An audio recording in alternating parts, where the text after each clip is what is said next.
अगे माइयो में लिखल नाम लिखल शिवाजी के मंदिर ना। अगे माइयो में लिखल नाम लिखल शिवाजी के मंदिर ना।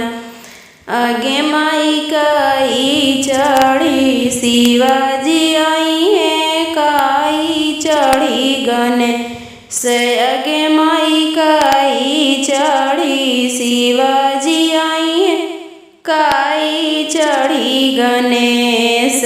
आगे माई काई चढ़ी तीनों देवता ब्रह्मा विष्णु महेश।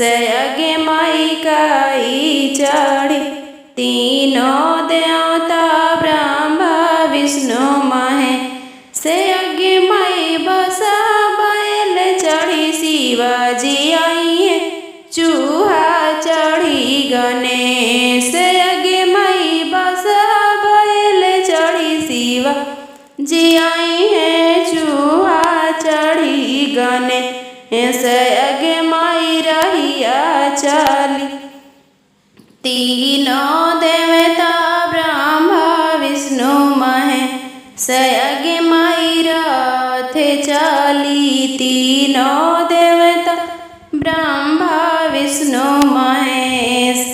आगे माई काई खाई है शिवाजी काई खाई है गणेश। आगे माई काई खाई है शिवाजी काई खाई है गणेश। आगे माई काई खाई है तीनों देवता ब्रह्मा विष्णु महेश।